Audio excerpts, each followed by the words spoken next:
Buenos días a todos, a todas. Hoy es seguridad, pero antes de iniciar el tema de seguridad, vamos a tener un enlace muy rápido con Nuevo León, porque hoy damos el banderazo de salida de la construcción del tren Saltillo-Nuevo Laredo. Están allá Jesús Esteva y Andrés Layuz. Entonces, si me ayudan, hacemos primero el enlace y luego, siéntense por favor, y luego vamos ya al informe de seguridad. Adelante.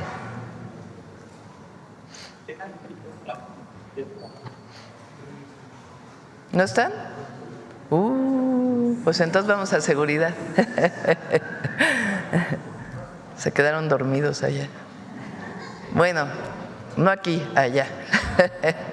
Bueno, entonces vamos primero con Marcela. Al cerrar la conferencia, hacemos el enlace entonces. ¿Belmont?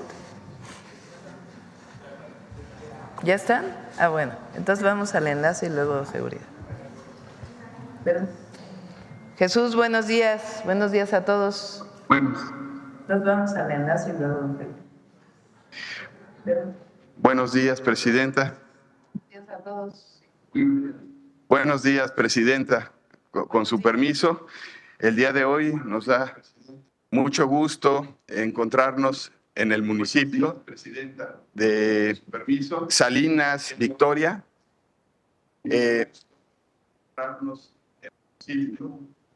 Y estamos con el gobernador de Nuevo León, con el presidente municipal de Salinas, Victoria, con el maestro Andrés Layuz y con el ingeniero Ricardo Ibarra de la empresa Ingenieros Civiles Asociados. El día de hoy, pues estamos dando cumplimiento al compromiso de la construcción del tren del norte que viene hacia de México hasta Nuevo Laredo, son 1,200 kilómetros, y el día de hoy estaremos dando banderazo a el tramo que va de Saltillo a Nuevo Laredo, que son 396 kilómetros. Y aquí cedo la palabra al gobernador de Nuevo León y posteriormente al maestro Andrés Layuz. Muy buenos días, un fuerte abrazo, Presidenta Claudia Sheinbaum, desde Salinas, Victoria, Nuevo León. Muy contentos, muy agradecidos. Aquí al secretario de Comunicaciones, al maestro Layuz y a todo México decirles que este tren del norte nos trae mucho entusiasmo. Es un tren que se había esperado por mucho tiempo. Hoy damos el banderazo y me da mucho gusto que hayamos iniciado con el tramo que va de Saltillo a la ciudad de Monterrey y de ciudad de Monterrey a Nuevo Laredo. Cuente con todo el apoyo de la gente de Nuevo León. Este proyecto va a traer muchísimo empleo, muchísima derrama. Vamos a estar trabajando en conjunto porque además va a colindar con proyectos de infraestructura muy importantes del Estado como la línea 4 y 6, y todo este transporte de pasajeros va sin duda a beneficiar la movilidad del Estado de Nuevo León. Muchas gracias por este gran proyecto. Arranca el tren del norte y le doy la palabra al maestro Layuz, quien va a dar los pormenores. Muchas gracias. Buenos días, Presidenta. Buenos días a todos y todos, con su permiso. Voy aquí a hacer una breve explicación de en qué consiste el proyecto. Hay que recordar las características del servicio que vamos a tener en los trenes que iniciaron la construcción este año a partir del compromiso de la Presidenta de la República. Lo primero es que vamos a tener vías dedicadas. Esto quiere decir que el tren de pasajeros va a ir sobre su propia vía, con velocidades máximas de entre 160 y 200 kilómetros por hora, y que habrá estaciones principales y secundarias. Ahorita les mostraré cuáles son. Tenemos estaciones también terminales, que son estaciones más grandes, estaciones intermedias y estaciones de baja demanda en poblados más pequeños. En el caso del recorrido que va desde Saltillo hasta Nuevo Laredo, estamos dividiendo la obra en 4 tramos y estamos en este momento en Unión San Javier, que es el poblado más cercano donde estamos físicamente, donde se inicia la obra de estos 100 kilómetros que también contienen la estación de Villa Aldama. El recorrido total desde Saltillo a Nuevo Laredo son 396 kilómetros. En unos días también ya tendremos los anuncios de inicio para el tramo Saltillo-Santa Catarina, Arroyo El Sauz, Nuevo Laredo y la zona metropolitana de Monterrey. Las características de la construcción son las siguientes. En este tramo se van a construir los 105 kilómetros de vías de pasajeras, en donde tendremos tipo de vía sencilla. Esto se debe a que tenemos un largo recorrido en una zona plana, con el derecho de vía bastante amplio. Estamos calculando un viaducto, 15 pasos vehiculares, un paso superior vehicular, 30 puentes ferroviarios y 146 obras de drenaje.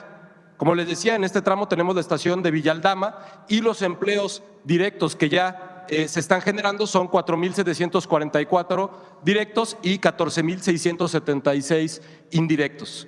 Tenemos aquí también una imagen de cómo queda la vía una vez que se construya.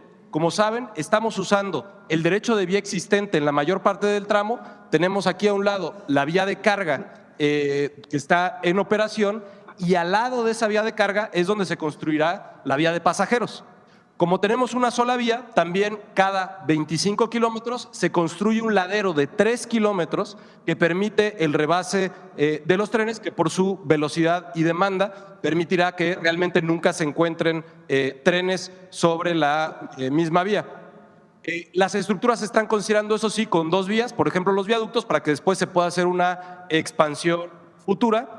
Y la empresa ICA, en términos de la estrategia de construcción, lo que hizo es dividir en 4 frentes este tramo de 100 kilómetros. Estamos en este momento en el primer frente de 20 kilómetros que se va a expandir en un sentido hacia el sur en el viaducto que van a construir, que tenemos aquí las características también del viaducto, y hacia el otro sentido, sobre todo van en terraplén, que es un terraplén de una altura de 1 metro.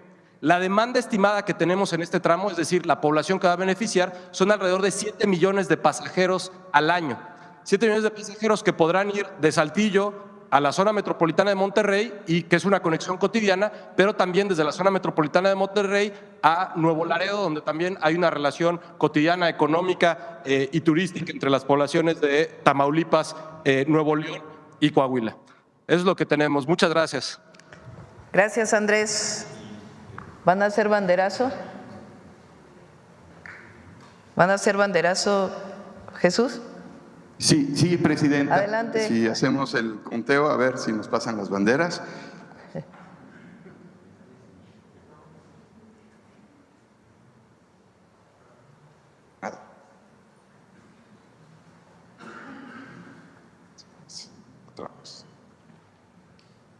Bueno, pues estamos listos.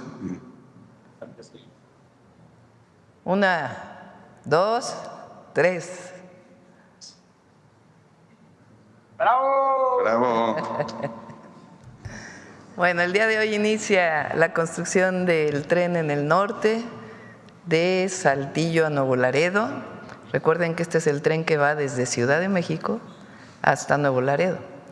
Se está construyendo México-Querétaro por los ingenieros militares, por el agrupamiento Felipe Ángeles, y el siguiente tramo es este que estamos construyendo en el norte, y el próximo año ya vamos a licitar las siguientes partes. Bueno, ahora sí vamos al tema de seguridad. Marcela.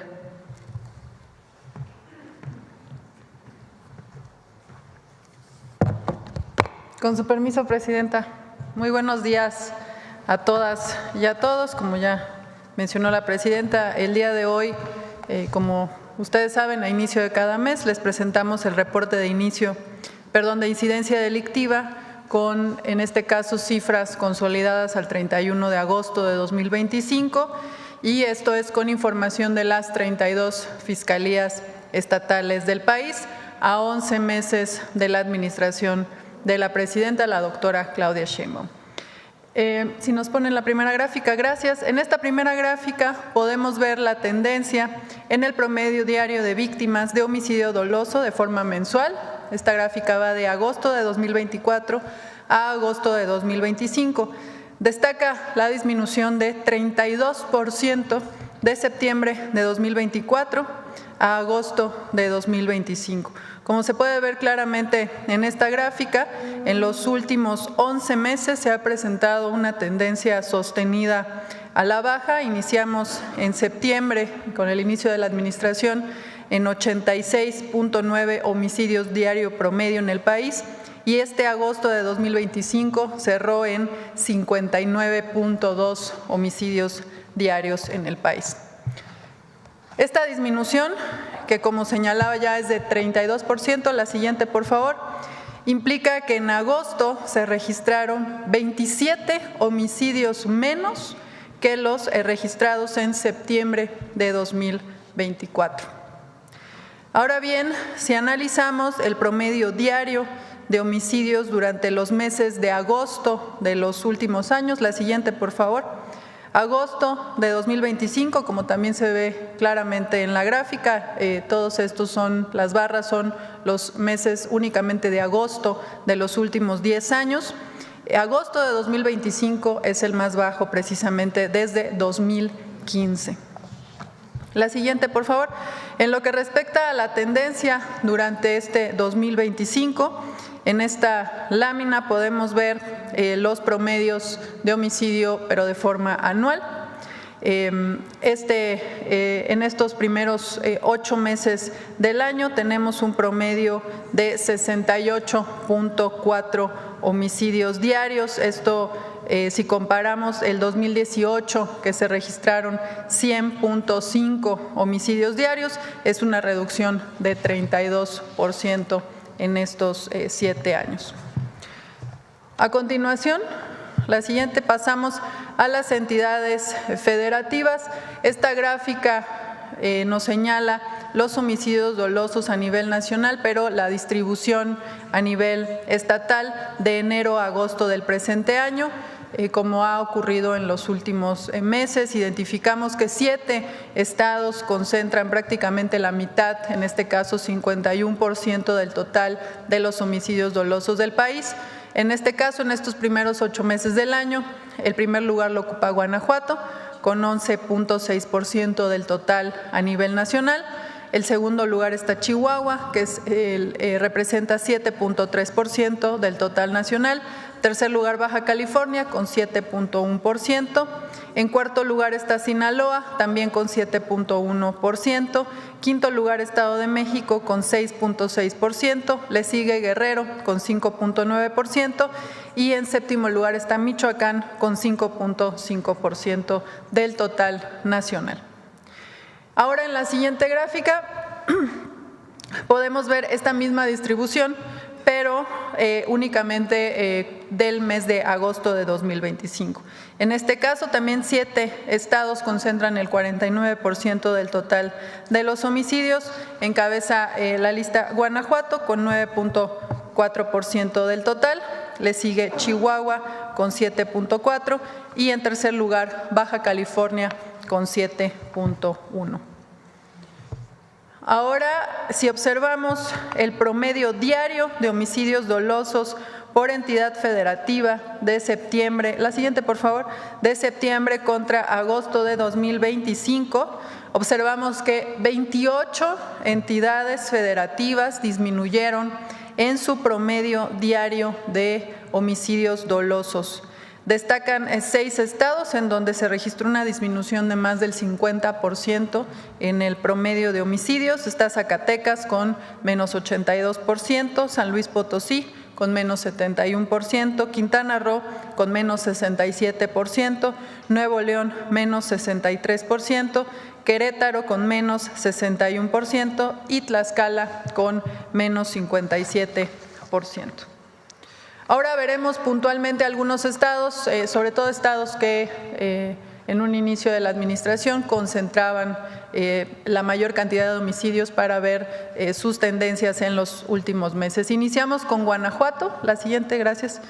Vemos, como ustedes saben, durante los primeros meses de la administración se registró un incremento entre septiembre y febrero. Sin embargo, después de detenciones importantes de generadores de violencia realizadas por el Gabinete de Seguridad, en marzo pasado los homicidios han presentado una disminución en estos meses del 56.1%, pasando de 12.7 homicidios diarios en febrero a 5.58 en este agosto que acaba de concluir.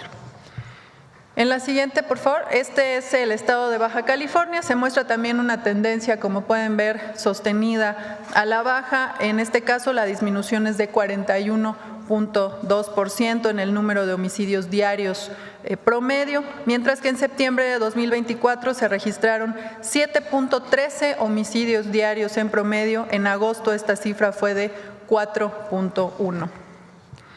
En la siguiente gráfica, por favor, podemos ver el comportamiento de este delito en el Estado de México. También toda la línea de agosto de 2024 a agosto de 2025. Si comparamos el inicio de la administración contra agosto que acaba de concluir, hubo una disminución de 41.2%. Se pasó de 6.63 homicidios en septiembre del año pasado a 3.9 homicidios promedio en agosto de 2025. La siguiente gráfica muestra, en este caso, la evolución que ha tenido este delito en el estado de Sinaloa. Como es de todos conocidos, en septiembre de 2024 hubo un incremento significativo en el número de homicidios dolosos. Sin embargo, desde entonces, podemos ver que desde junio hay una tendencia de 2 meses con reducción, que es de 44.4%. De hecho, destaca que este agosto, que cerró con un promedio de 3.84 homicidios diario promedio, es el más bajo desde septiembre del año pasado. Por otro lado, la siguiente, por favor. En cuanto a los delitos de alto impacto, esta gráfica muestra la tendencia a nivel nacional de agosto de 2024 a agosto de 2025. Como se puede ver en la lámina, entre septiembre y octubre de 2024 se tuvo un ligero incremento. Sin embargo, vemos en el resto del tiempo una tendencia sostenida a la baja y podemos reportar una disminución de 21% en los delitos de alto impacto, pasando de 603.6 delitos de alto impacto que se registraban en promedio al día en septiembre a 477 delitos durante este agosto. Además de todo el periodo analizado, también señalar que agosto es el mes más bajo de estos 11 meses. Ahora bien, cuando analizamos el comportamiento anual que han tenido los delitos de alto impacto, también se observa una tendencia a la baja. Si comparamos los últimos 8 años, podemos ver en la lámina que en 2018 el promedio diario de delitos era de 969.4, mientras que en agosto de 2025, el promedio de este 2025, es de 527.8, lo cual representa una disminución de 45.6%. En la siguiente lámina podemos ver los datos ahora de robo de vehículo con violencia a nivel nacional, esto desagregado de forma mensual, también con una tendencia claramente a la baja en los últimos meses. Si comparamos septiembre de 2024, cuando se registraron 134.9 delitos en promedio, contra agosto de 2025, en donde se registraron 93.9 delitos de robo de vehículo con violencia, hay una disminución de 30% en este periodo, en este delito. La siguiente gráfica, por favor. En esta podemos observar los datos de robo a transportista con violencia a nivel nacional. En el último año también observamos una tendencia a la baja con una disminución del 29% en este delito de septiembre de 2024 a agosto de 2025. Y finalmente, la siguiente, por favor. En esta les presentamos, como siempre, también una comparación en el comportamiento de los delitos de alto impacto en todo el país, comparando los primeros 8 meses del 2019 contra los primeros 8 meses de este 2025. Vemos prácticamente que todos los delitos tienen una disminución, a excepción de extorsión, que también, como hemos informado en ocasiones anteriores, se debe también a una que se está incentivando la denuncia. Ya el secretario García Harfuch dará información al respecto. En este caso, el feminicidio disminuyó 29.2%, las lesiones dolosas por disparo de arma de fuego disminuyeron 28.7%, el secuestro disminuyó 70% y el total de robos con violencia disminuyó 48.6%. De mi parte es todo en cuanto al informe de incidencia delictiva con corte a agosto de 2025. Como saben, en los próximos días todos estos datos, las bases de datos y desagregados estarán disponibles para su consulta en la página del Secretariado Ejecutivo. Muchas gracias. Permiso, Presidenta. Con su permiso, Presidenta.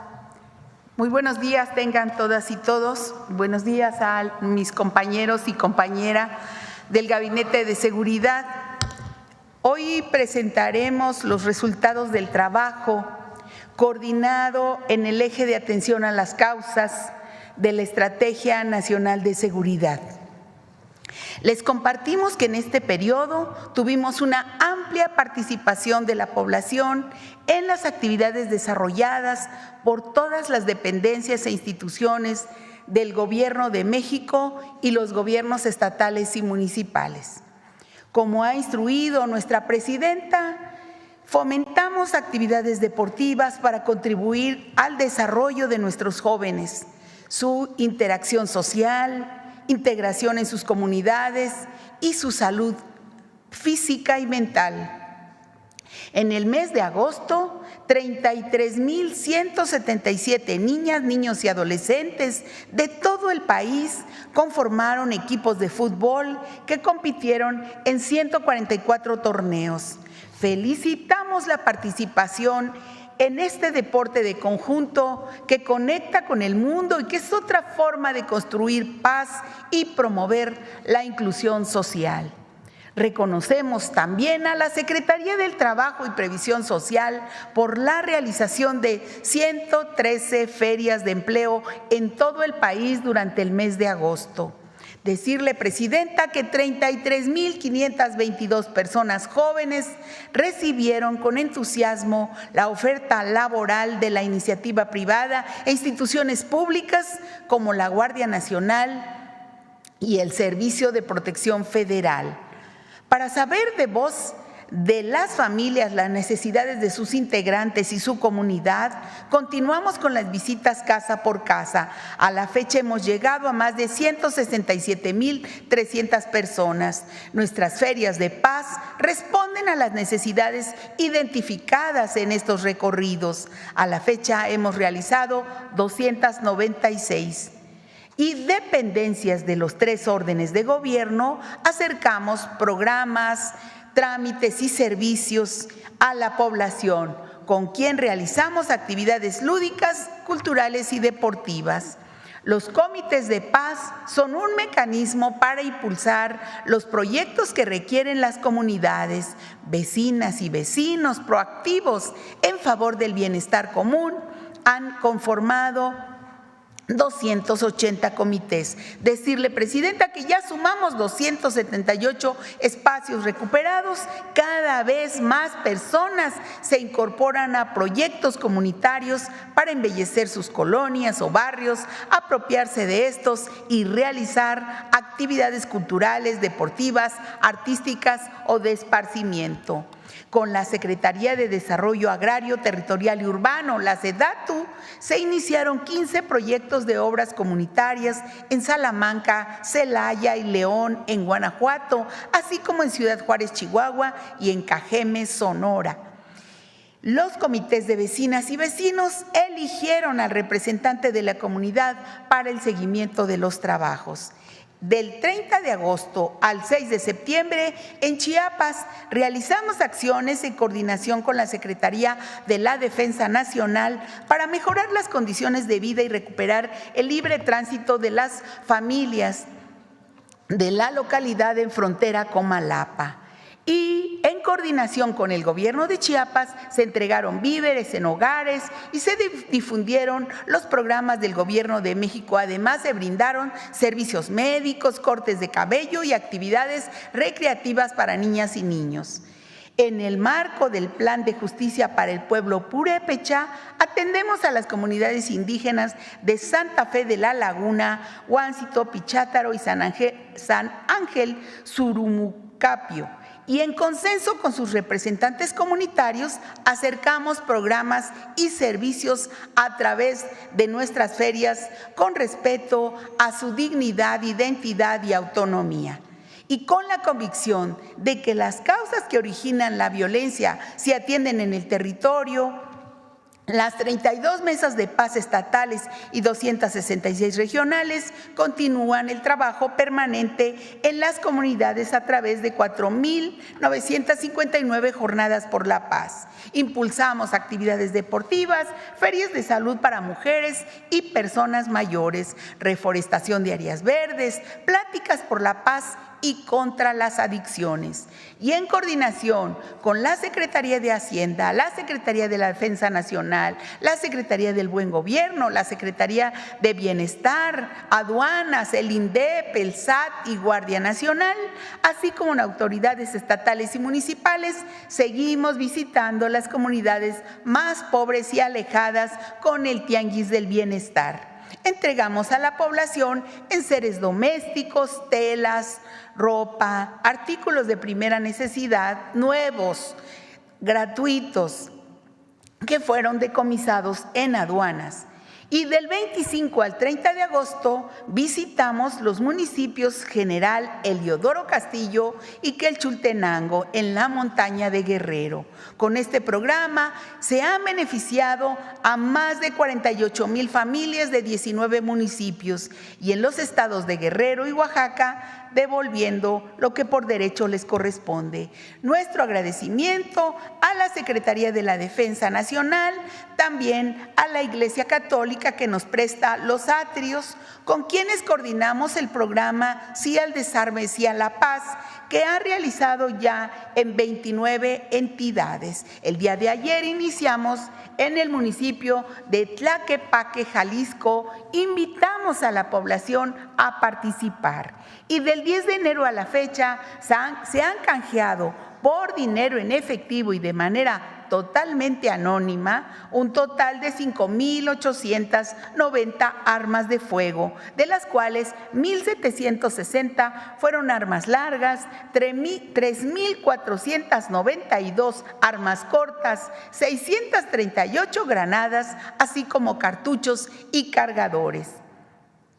También promovemos la cultura de paz y la resolución de conflictos a través del diálogo entre niñas, niños y adolescentes con el intercambio de juguetes bélicos por juguetes educativos. A la fecha hemos canjeado más de 5,000 objetos.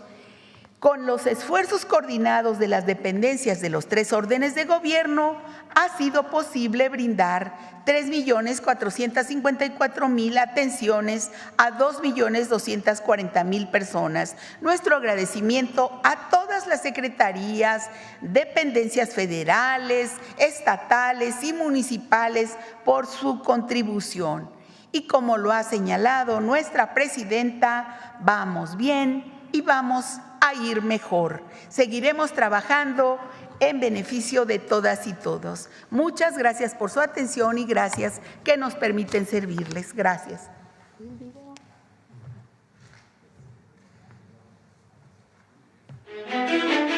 La Estrategia Nacional para atender las causas que generan la violencia acerca servicios y programas a mujeres en municipios prioritarios del país. El Gobierno de México, en colaboración con autoridades estatales y municipales, instala ferias de paz en plazas públicas, donde se brinda atención médica y psicológica, así como asesorías jurídicas y contra las violencias. Está súper bien que hagan este tipo de programas o ayudan mucho a la comunidad y pues está muy bien, la verdad. Con anticipación, servidores públicos invitan a la población, casa por casa, para que acudan a las ferias.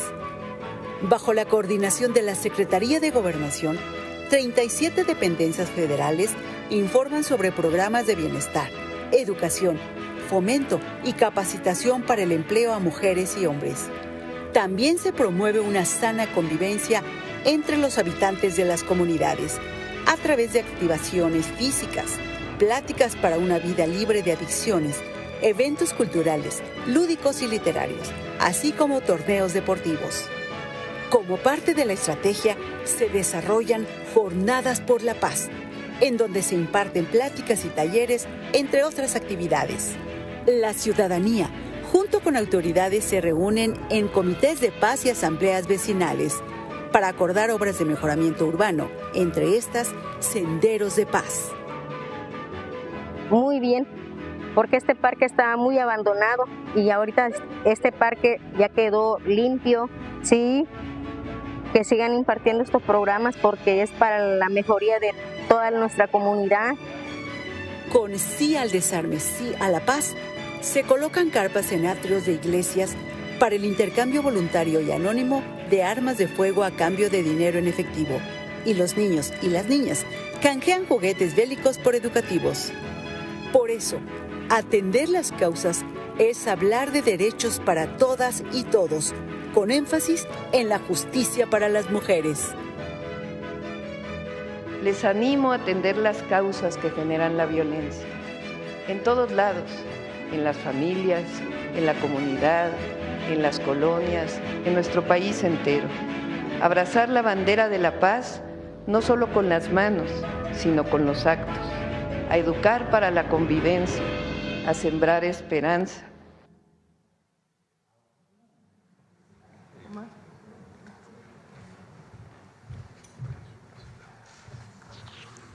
Muy buenos días, con su permiso, señora presidenta. Vamos a informar los avances de la Estrategia Nacional de Seguridad a 11 meses del gobierno de la presidenta Claudia Sheinbaum.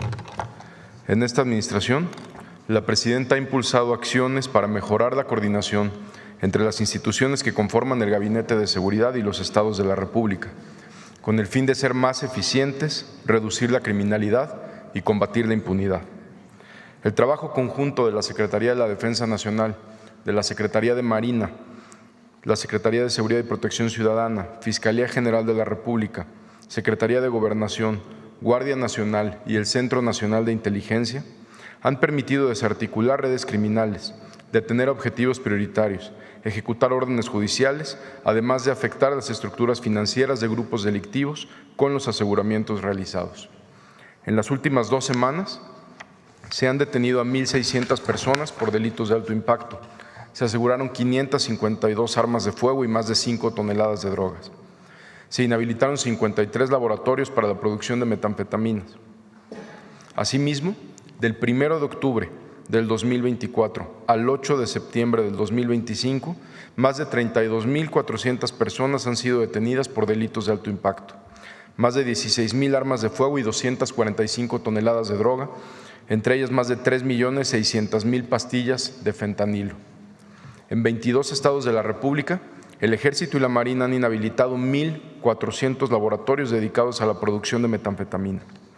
Con esto se ha evitado que millones de dosis de droga lleguen a las calles y que cientos de millones de pesos lleguen al crimen organizado. Con esto se detiene el ingreso para evitar la corrupción, la compra de más armas e impedir el reclutamiento de jóvenes. En lo que va de la administración, se han asegurado también alrededor de 47 toneladas de cocaína en alto mar por parte de la Secretaría de Marina. Estas acciones han tenido un efecto directo en la reducción de la violencia, reflejado en un descenso del 32% en los homicidios dolosos, como ya lo dijo la maestra Marcela Figueroa. En los últimos 15 días fueron detenidos operadores de organizaciones delictivas y personas vinculadas con homicidio, tráfico de droga, extorsión, cobro de piso, corrupción y contrabando de combustible. En representación del Gabinete de Seguridad, voy a señalar algunos de los casos más relevantes de los últimos 15 días. En 2 acciones realizadas en Ciudad Juárez, Chihuahua, fueron detenidos 2 integrantes de Cártel del Pacífico con 2 kilos de fentanilo en pastillas y 1 kilo de cocaína. Además, se detuvo un hombre de nacionalidad estadounidense en posesión de 8 armas de fuego, cargadores y cientos de cartuchos, así como un vehículo.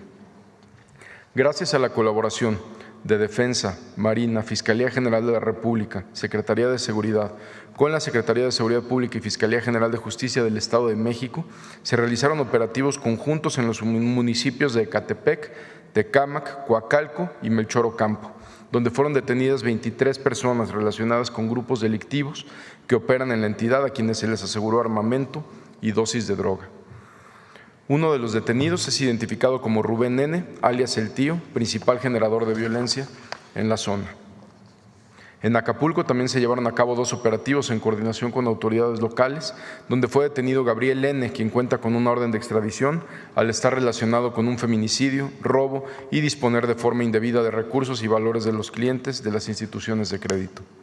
También fue detenido René N., alias El Cubano, identificado como objetivo prioritario para la Fiscalía del Estado de Guerrero, integrante del grupo delictivo Los Rusos, relacionado con homicidios, venta de narcóticos, así como extorsiones.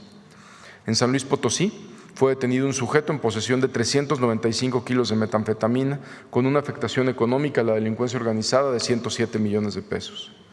En Tabasco destaca la detención de Giovanni N., alias El Gordo, operador de esta célula delictiva llamada La Barredora, además de Narciso N., identificado como responsable de 4 homicidios ocurridos en el municipio de Centla.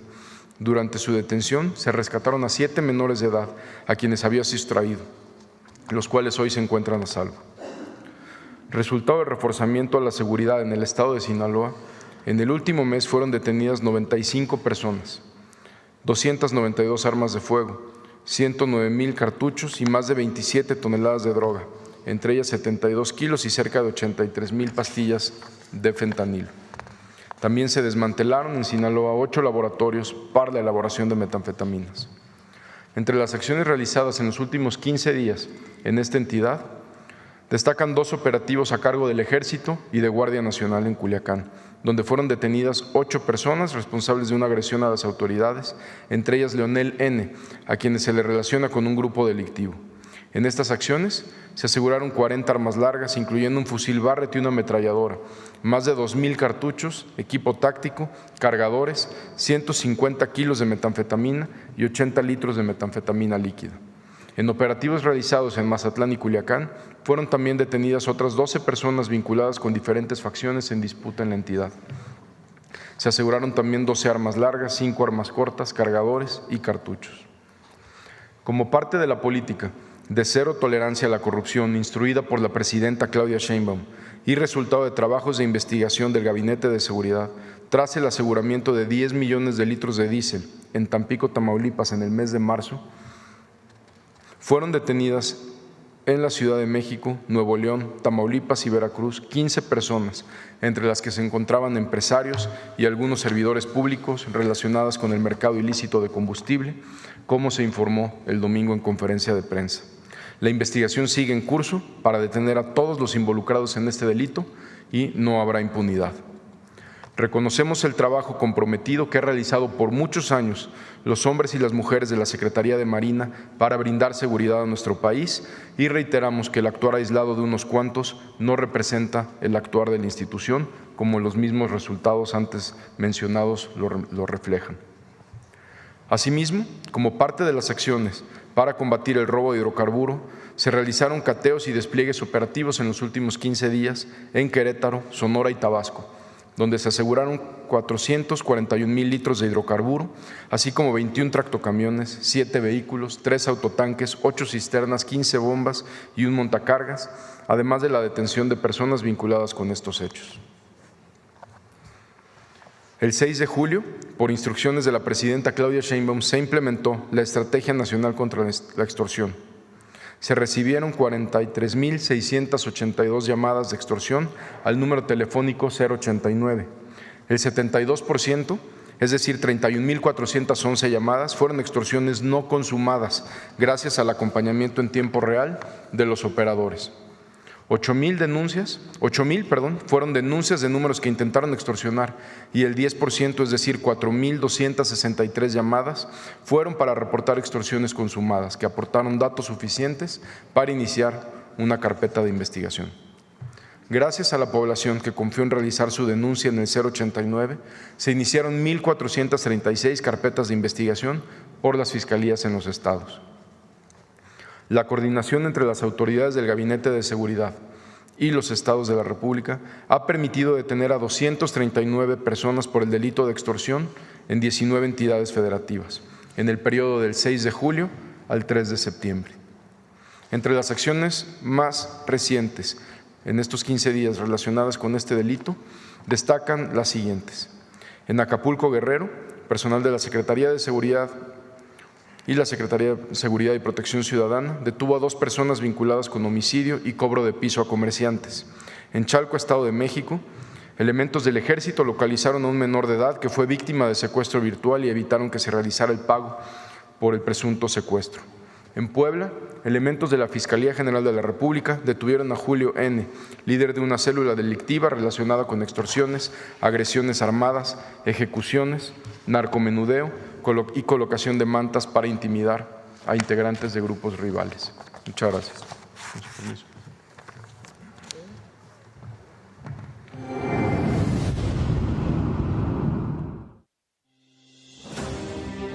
Desde octubre de 2024, el Gobierno de México dio un impulso decidido hacia la construcción de un país más seguro, mediante la Estrategia Nacional de Seguridad. Hoy, con la ejecución de sus 4 ejes, se han conseguido resultados históricos que sientan las bases para el desarrollo de un México más próspero. Los resultados son claros y el trabajo conjunto arroja una cifra histórica en la disminución de homicidios en nuestro país, ya que de septiembre de 2024 a agosto de 2025, los homicidios dolosos disminuyeron 32%, lo que significa 27 víctimas menos de homicidios diarios. El mes de agosto de este año es el mes de agosto con el menor número de homicidios desde el año 2015. Además, se presentaron disminuciones muy relevantes en los homicidios dolosos, en entidades como Guanajuato, de febrero a agosto de 2025 en un 56%. En Baja California, de agosto de 2024 a agosto de este año, con un 41%. Y en el Estado de México, en el mismo periodo del 41.2%. También en Sinaloa, de junio a agosto de este año, se redujo en un 44%. Esto se traduce en mayor confianza y tranquilidad de las personas. Pero más aún, la seguridad también fortalece la confianza internacional en México. Uno de los datos en donde se ve reflejada esta tendencia es la ocupación hotelera, la que tuvo un incremento de casi 1 millón de turistas nacionales e internacionales en el periodo vacacional del 14 de julio al 31 de agosto de 2025, con respecto al mismo periodo del año anterior. En el mismo periodo vacacional, la derrama económica que generó el turismo es evidencia de la convicción, gusto y seguridad que tienen los extranjeros por visitar México, la cual llegó a 829,000 millones de pesos, con un incremento del 6.3% respecto al verano 2024. Desde el inicio de la administración, otra de las premisas de la Presidenta de México ha sido la seguridad en carreteras, por lo que se implementó la estrategia BALAM para garantizar la protección al transporte y fortalecer el desarrollo económico del país. Además, se dio un impulso con la estrategia Cero Robos al Autotransporte, puesta en marcha a partir del 9 de julio de 2025, obteniendo de manera conjunta los siguientes resultados: 306 detenidos y 1,502 vehículos recuperados. Estas 2 estrategias han logrado condiciones más seguras para el autotransporte en las carreteras de México, que ha permitido una reducción de los robos en los tramos México-Querétaro en un 50%, México-Puebla en 54% y Mazatlán-Culiacán en 27%. El combate a la corrupción y la impunidad es piedra angular para el Gobierno de la República, La semana pasada se llevó a cabo un operativo histórico contra el mercado ilícito de combustible. A partir del aseguramiento de 10 millones de litros de diésel en marzo de este año en el puerto de Tampico, se desarrollaron labores de investigación con la colaboración de todas las áreas tácticas y de inteligencia del Gabinete de Seguridad, lo que permitió desarticular una compleja estructura criminal que operaba mediante el uso de documentación apócrifa para facilitar el traslado de combustible, en la que estaban implicados empresarios, empresas de transporte, agencias aduanales y algunos servidores públicos.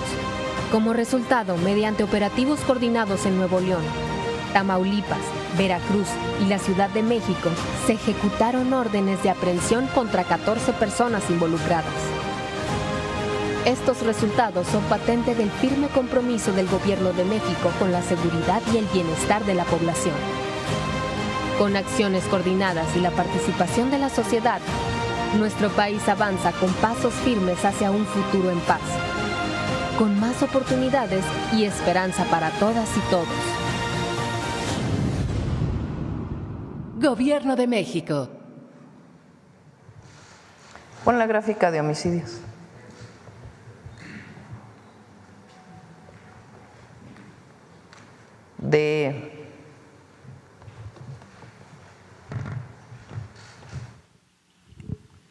De septiembre de 2024, nosotros recuerden entramos el 1 de octubre, septiembre del 2024, que tuvo en promedio 86.9, más bien que tuvo 86.9 homicidios diarios en promedio, agosto tiene 59.2. Lo que representa la siguiente: 27 homicidios diarios menos. En agosto, 27 personas menos perdieron la vida por homicidio doloso respecto a septiembre del 2024. Una felicitación al Gabinete de Seguridad y el trabajo diario de todas y de todos. Muy importante esta reducción.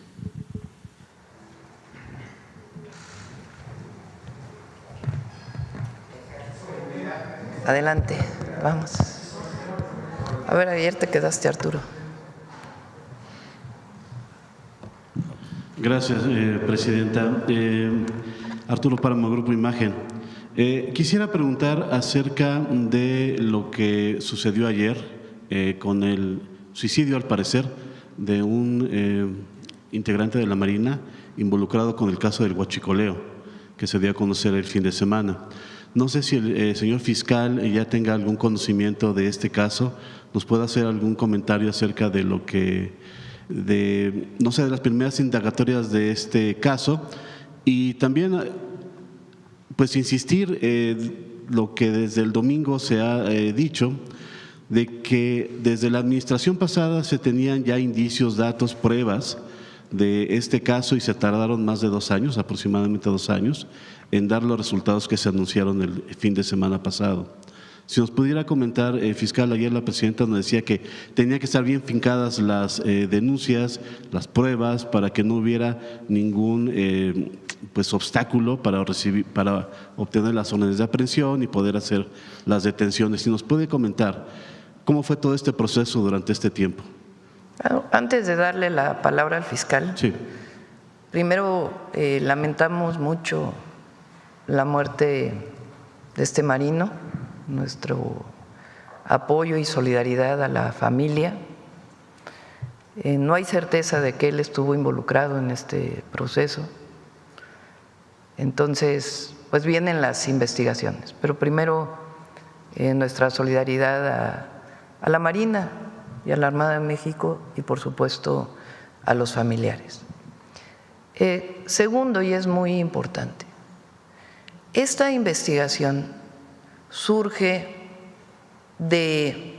además de las denuncias que había antes, que ahora nos puede comentar el fiscal, de que se encontró un buque ¿En qué mes fue, Omar? En marzo. En Altamira, ¿no? En Tampico. Un buque, ayer lo expliqué, que presuntamente, digo presuntamente porque eso es lo que decían los papeles, venía con un compuesto químico que tenía un permiso temporal de importación. Cuando se hace el análisis de lo que tiene el buque, se encuentra que es diésel. Y de ahí se da seguimiento al propio buque, a las pipas que cargaron, a dónde fueron almacenadas, y de ahí viene esta investigación que llega a los 14 detenidos y sigue la investigación, así como otros casos que hemos encontrado ya en nuestra administración de combustible que estaba entrando por fronteras que supuestamente traía otro químico o alguna otra sustancia, pero que en realidad era combustible. Eso por un lado, y de ahí las investigaciones y el fiscal puede comentar más. Entonces fue en marzo que se encuentra este buque y de ahí vienen todas las investigaciones. Algo muy importante que ayer no comenté: la Marina Armada de México es una gran institución. Las Fuerzas Armadas son grandes instituciones del Estado mexicano y la Marina es una gran institución reconocida por el pueblo de México como la que tiene mayor reconocimiento, muy cerca la Secretaría de la Defensa Nacional. El que haya 1, 2 o 3 elementos que hayan estado involucrados en un lamentable hecho como este, habla bien de la institución, que la propia institución haya participado en la investigación, colaborando con la Fiscalía para llegar a las últimas consecuencias. Y sigue la investigación. Esto es muy importante, muy importante.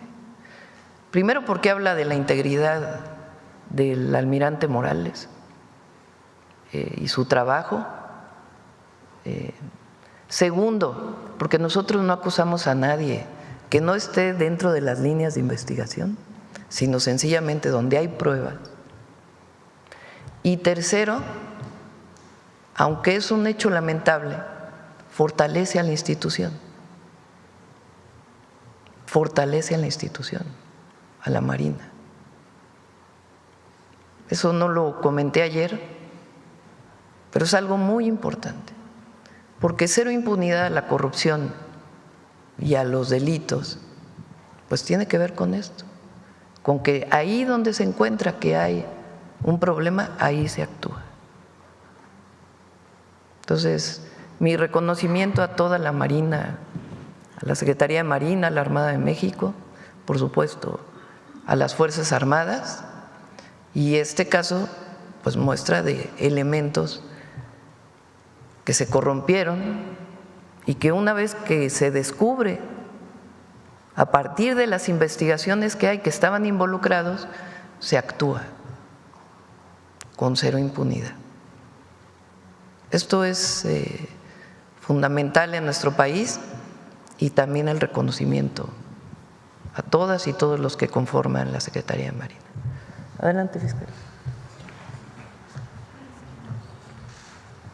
Buenos días. El primer tema, ¿cuál es? El primer tema, si ya nos puede dar alguna información del caso de la persona que ayer se quitó la vida, al parecer se quitó la vida. Ese es un hecho que no es un delito federal, es una situación totalmente de orden personal a la que debemos de tener un gran respeto. Estamos esperando la información de lo que ocurrió. Debo decirle que esa persona no estaba vinculada con ninguno de los casos que estamos llevando. Entonces es un asunto de otra naturaleza. La segunda, insistir un poco en lo de que ya adelantaba el domingo. Desde el momento en que se dieron los primeros indicios, las primeras pruebas por parte de la Secretaría de Marina en la administración anterior, hasta el momento en que se anuncian las detenciones, ¿cuál fue el proceso? Para los que tal vez no somos doctos en esto, pareciera mucho tiempo. Ayer la presidenta comentaba que se tiene que afincar perfectamente las investigaciones para que no haya ningún problema al momento de solicitar las órdenes de aprehensión, judicializar el caso y esto. Si nos puede dar un poquito más de detalles sobre este periodo, por favor. ¿Se acuerda usted que lo platicamos el domingo? En esto debemos de manejarlo con una gran claridad. En el año de 2024, el entonces secretario de Marina se acercó a la Fiscalía de la República para presentar una serie de denuncias sobre problemas de corrupción, enriquecimiento ilícito, lavado de dinero. Se abrieron las investigaciones. Inmediatamente la Fiscalía no solamente abrió las investigaciones, sino que las puso bajo control judicial. Es decir, a partir de ese momento, todas las diligencias que se hicieron en esos temas fueron bajo control judicial. Se le dio, porque era el tipo de delitos, inmediatamente vista a la UIF, al SAT, a Hacienda, y se empezó a armar toda una investigación sobre ese tipo de delitos. Y va a seguir adelante y ha seguido. Coincidentemente con eso, en el mes de marzo, se llevaron a cabo 2 acciones en las que estuvo fundamentalmente la Secretaría de Seguridad y la Fiscalía, tanto en Ensenada como en Altamira, donde se encontraron depósitos enormes de combustible que no habían sido declarados. Asunto que aparentemente podía parecer distinto del otro que se estaba llevando. Cuando juntamos toda la información, se dio el vínculo. Y al darse ese vínculo, nosotros de inmediato fuimos ante los jueces y les pedimos las órdenes de aprehensión. Las órdenes de aprehensión se dieron no solamente por todo lo que habíamos investigado en materia de corrupción, sino por estos hechos nuevos que estaban vinculados. De esa manera se obtuvieron las primeras órdenes. Todas esas personas, ya prácticamente salvo 2 que estaban fuera del país, están detenidos y hoy en la madrugada nos dieron la vinculación a proceso de todos ellos. Yo creo que con esto queda suficientemente claro. Los 14 entonces. Sí, señor. Muchísimas gracias. A usted, señor. Presidenta, si me permite otra pregunta acerca de el paquete fiscal, el paquete económico que se entregó ayer a la Cámara de Diputados, con la salvedad de que al rato va a haber una rueda de prensa del secretario de Hacienda. Si nos pudiese comentar, estos incrementos a impuestos a refrescos, tabaco, videojuegos, ¿es parte de la estrategia que se tiene para tener mayor recaudación, Presidenta? Es de salud. En el caso de bebidas azucaradas y tiene que ver, todos los fondos que se recauden van directamente a un fondo de salud y tiene que ver con lo que hemos estado hablando aquí del daño que provocan las bebidas azucaradas. Es una decisión no recaudatoria, sino que tiene que ver con la salud de las y los mexicanos. Va a venir el jueves, yo creo, la Secretaría de Salud. Van a dar mucha información, todavía más, de las bebidas azucaradas y la recaudación relacionada con eso va directo a un fondo de salud para atender todas las enfermedades o padecimientos que están vinculados con el exceso de consumo de bebidas azucaradas. ¿El tabaco? Igual. Es lo mismo, es lo mismo. ¿Videojuegos? Tiene que ver con temas de seguridad. Ok. Gracias. Y ya vamos a hablar en algún momento de videojuegos y evidentemente no vamos a entrar a un tema de prohibición, pero sí de la atención que deben prestar padres y madres de familia al uso de los videojuegos y qué tipo de videojuegos, cómo se usan en línea, en fin, estamos trabajando sobre ello y en una de las reuniones o de uno de los informes de seguridad vamos a hablar de ello. Gracias. Por último, de mi parte, hay un tema que pues creo que todos hemos visto, los que acudimos aquí al centro histórico, es el desbordamiento del comercio, Presidenta. En los últimos días, sobre todo en el Zócalo, en el mismo Zócalo, en las calles que tenemos aquí a los lados, la calle peatonal Madero, todas las calles del centro histórico han tenido un fenómeno de incremento del comercio informal. Parecería un tema local, que podría tratarse en el edificio de enfrente, pero usted lo conoce muy bien. El centro histórico es una zona patrimonial declarada por la UNESCO junto con Xochimilco como Patrimonio de la Humanidad. Esa declaratoria está sujeta al cuidado de esta zona patrimonial. En un trabajo que hicimos en imagen en Excelsior, van 14,000 los comerciantes que se estima que están en el centro histórico. ¿Qué se puede hacer, Presidenta, para que pues, esta zona que es patrimonial se siga conservando, se respete el derecho al trabajo de la gente, pero que todos estos espacios que hemos visto que están invadidos puedan quedar libres para lo que son, para el disfrute de la gente? Vamos a pasarle el tema a la jefa de gobierno. Le corresponde a la jefa de gobierno el cuidado del centro histórico. El comercio en vía pública pues tiene que respetar también el paseo peatonal, tiene que haber espacio para unos, para otros. Hay acuerdos que se tomaron históricamente con distintos grupos de los vendedores en vía pública, entonces pues le corresponde al gobierno de la ciudad. Y es importante que haya respeto entre todos, que haya espacio para unas cosas y espacio para el disfrute del peatón, de los turistas, de los que pasean, de los que trabajan en el centro histórico. Siempre tiene que haber pues un balance. Entonces pues vamos a comentárselo a la jefa de gobierno. Muchas gracias. Sí. Vamos a ver aquí.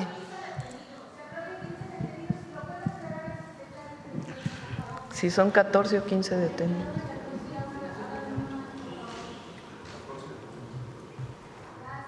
Fueron 14 detenidos. 14. Presidente, buenos días. Israel Adave, de Grupo Fórmula. Buenos días a todos. Con el debido respeto al elemento de la Secretaría de Marina, preguntarle, Presidenta, si hay evidencia de que se suicidó o lo asesinaron. Bien, yo creo que por respeto a la familia es algo que la Secretaría de Marina ya dará la información.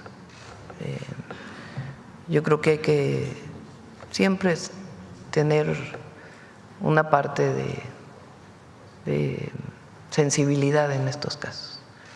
Entonces, le pedimos ahí a Secretaría de Marina que en su momento pueda, ya con las investigaciones de la Fiscalía Estatal o local, informar las características de lo que pasó y por lo pronto, pues más bien nuestra solidaridad a la familia y a la propia Secretaría. Sí, gracias, Presidenta. Continuando en este mismo caso, esta red criminal, si me permite llamarla así, que encabezaba el vicealmirante Farías, ¿tienen ustedes alguna información de que haya sido el autor intelectual del asesinato del delegado de la Fiscalía General de la República justamente en Tamaulipas? Omar. No, como lo mencionó el señor fiscal el domingo en la conferencia, no tiene nada que ver un asunto con otro, ni están relacionadas ninguno de los detenidos, de los 14 detenidos, con el caso del delegado de Tamaulipas. ¿Y en qué va esa investigación del asesinato del fiscal? Es una investigación que tiene la Fiscalía General de la República en curso. Ok. En este mismo caso, hay orden de aprehensión en contra del exgobernador del estado de Baja California, Ernesto Rufo. También se habla del exsenador de Morena, Ricardo Novelo, que era el dueño del predio en donde se encontraron estos tanques de huachicol en el estado de Baja California. ¿Tienen alguna información de esto? Omar, ¿quieres? Al momento, ninguno de las dos personas que usted mencionó cuenta con orden de aprehensión. Ninguno de los dos. Gracias.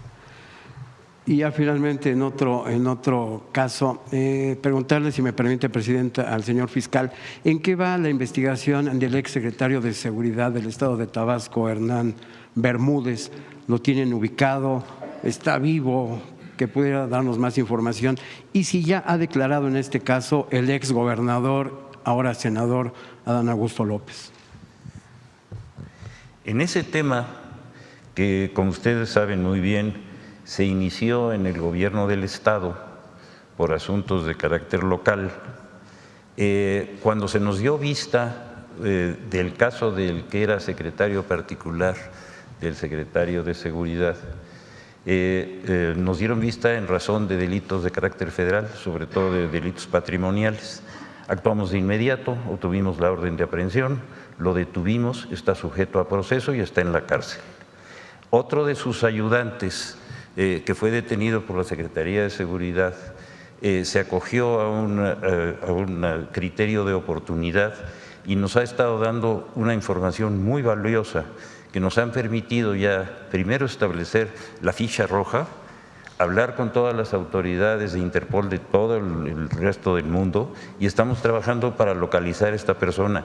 Cuando esta persona, que la vamos a localizar, eso no cabe duda, porque Interpol es muy eficiente, vamos a tener toda la información que aclare este asunto. Muchas gracias. El exgobernador Adán Augusto López ya declaró en este caso. ¿Lo han llamado ustedes a declarar? La Fiscalía no puede llamar a personas que no tienen una vinculación directa. Necesitamos obtener la aprehensión de este individuo y a partir de ese momento vamos a saber quiénes son los que están involucrados.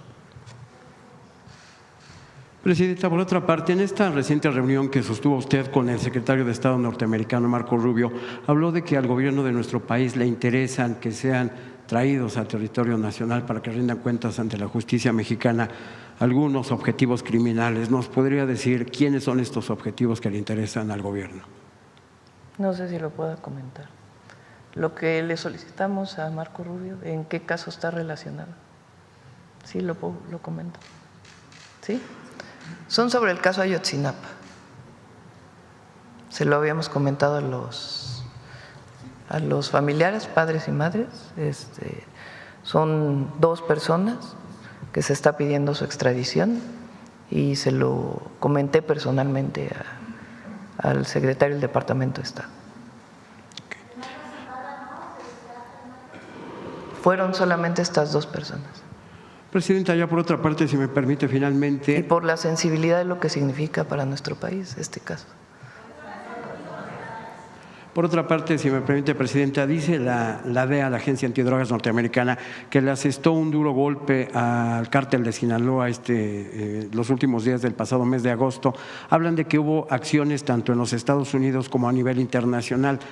No dan los nombres de qué países estuvieron, en qué se llevaron a cabo estas acciones. ¿En México sucedió algo así? Omar. ¿Alguna incursión? En México hemos estado en detenciones relevantes de manera permanente relacionadas con el cártel de Sinaloa, relacionadas con un operativo o gran operativo de la DEA internacional y que involucra a México, no hemos tenido ninguna operación en conjunto. Muchas gracias. A ver, ¿quién más? A ver, acá se quedó desde ayer. Buenos días, Presidenta. Noemí Gutiérrez, del Heraldo de México. Comentarle que hoy en el periódico publicamos una encuesta en el que 77% de la población está de acuerdo con su trabajo y también está respaldando que hay mejoras en programas y en obras. ¿Cuál sería su opinión al respecto? Pues agradecer a la gente, siempre. Agradecer el apoyo y decir que no vamos a fallar, vamos a seguir trabajando. Y sobre esta opinión que tienen que están mejorando los programas sociales. Pues es que hay más programas de bienestar. Ahora que si se le pregunta a la gente cuáles son los programas de bienestar que reconocen, en primer lugar pensión adulto mayor y el segundo ahora es becas, porque recuerden que tenemos la beca Rita Cetina para todos los adolescentes de secundaria y vamos a ir a primaria el próximo año, poco a poco, de manera gradual. Ajá, Presidenta, también se están reactivando las redadas allá en Los Ángeles. ¿Cuál es la instrucción que se le dio al consulado? A todos los consulados, de inmediato cuando hay una redada, hay un mecanismo, hay un protocolo, hay una alerta en donde de inmediato se ponen en contacto tanto con las autoridades estadounidenses, en particular pues de quienes participan o son parte de estos operativos, ¿qué quiere decir exactamente ICE?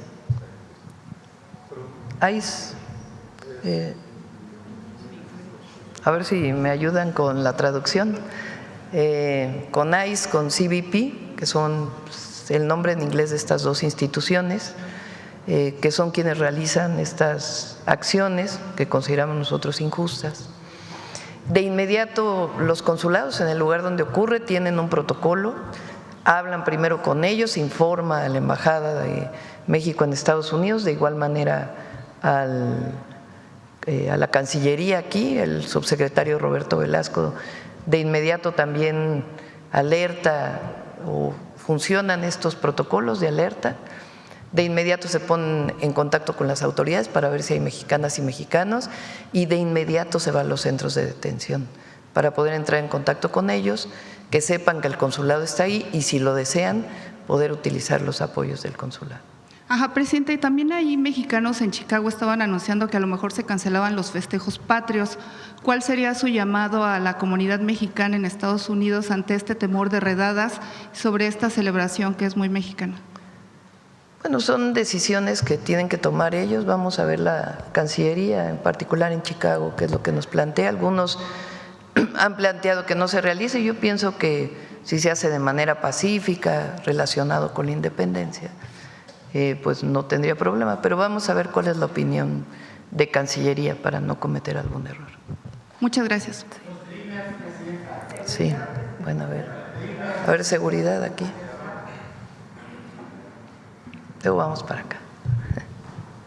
Buenos días, presidenta. Elia Cruz de La Hoguera. Solamente para la precisión de los personajes que está o que le pidió a Marco Rubio directamente la extradición, ¿podrían darnos los nombres? ¿Es factible dar los nombres o mejor no? Sí. ¿No? ¿Secrecía? ¿No? Okay. Por eso hasta pregunté si podía decir sobre qué caso se relacionaba, porque es importante por el proceso. En el tema de esta red de corrupción de Huachicol Fiscal, presidenta, hay unas versiones que indican que la propia Secretaría de Marina habría iniciado la investigación hace 2 años, que fueron quienes el almirante secretario el que se habría dado cuenta de esta situación y por eso inició la investigación, y después de eso ya daría vista a la Fiscalía. Quisiera preguntarle al almirante secretario si esto es así, porque también indican que esta investigación continúa de forma interna. No sé si quiera contestar algo, almirante.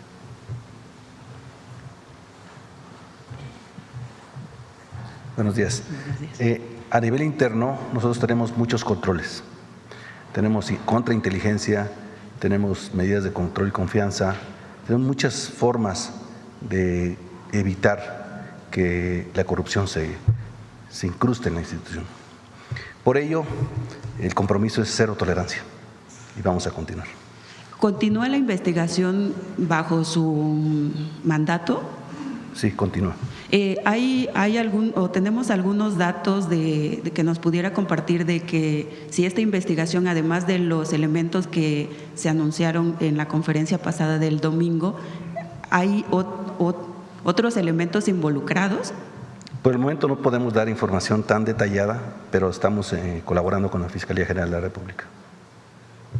Esa investigación, nada más como un último tema con respecto a la Secretaría, ¿cuándo se empezó la investigación exactamente y cuándo se le da vista a la Fiscalía? Bueno, la Fiscalía trae la investigación desde hace más tiempo atrás y nosotros la retomamos con mayor intensidad a partir del aseguramiento del buque en marzo. Gracias. Quisiera preguntarle al fiscal si tenemos algunos elementos de la Secretaría de Marina involucrados en esta trama pues, de corrupción de Huachicol Fiscal. ¿Cómo serán procesados? ¿Por el fuero militar o por el fuero común?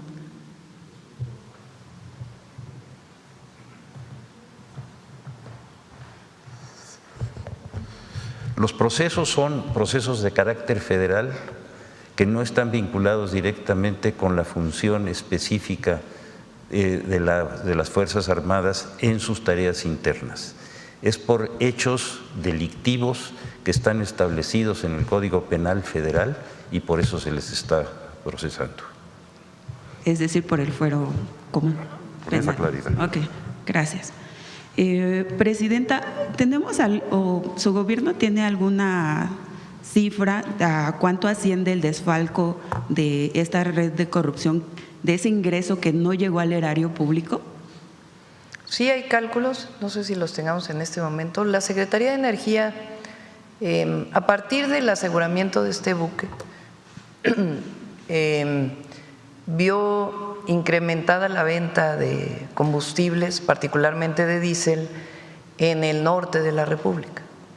Es decir, de alguna manera llegaba a algunas de las estaciones de servicio del norte de la República. El monto exacto de cuál es el daño, no sé si ya lo tienen estimado, pero se está trabajando en ello y la Secretaría de Energía lo tiene y se los damos más adelante. ¿Nos los pasan más tarde? Sí. Muchas gracias.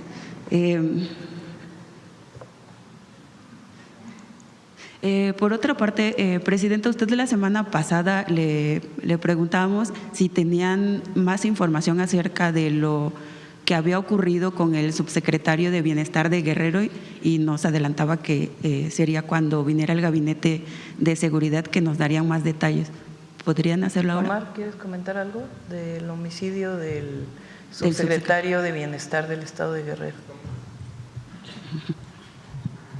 Estamos colaborando con la Fiscalía General del Estado de Guerrero en la búsqueda de los responsables y estamos participando en la investigación con ellos, pero principalmente lo lleva la Fiscalía de Guerrero. ¿Hay algún indicio de cuál habría sido el móvil?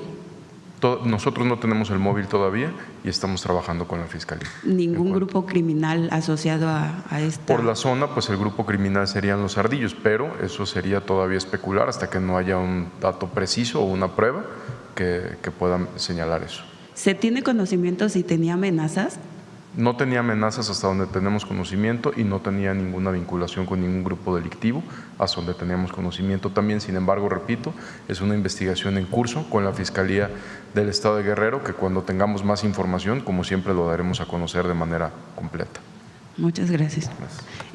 Presidenta, en otro tema, ayer el Congreso de Perú se adelantaba a que piden declarar la persona no grata por los dichos que usted ha expresado acerca del presidente, bueno, del destituido presidente Pedro Castillo, que usted le llama legítimo y ellos dicen que eso es una intromisión, una agresión a su país. No es una agresión. Recibí aquí al abogado del presidente Pedro Castillo, que desde nuestro punto de vista vivió un golpe de Estado y me solidaricé con él. Eso fue lo que hice. Es una política que viene desde el gobierno del presidente López Obrador, en este caso, como en el caso de Ecuador, de romper relaciones con el Ecuador por la invasión que tuvo nuestra embajada. Nosotros mantenemos el mismo criterio. Entonces, no importa. Nosotros vamos a mantener nuestra posición. Y finalmente, Presidenta, gracias. Y finalmente, en La Hoguera publicamos un texto donde se expone a través de una entrevista que le hacemos a una especialista que durante los gobiernos de la 4T se han incrementado los nombramientos políticos en plazas diplomáticas.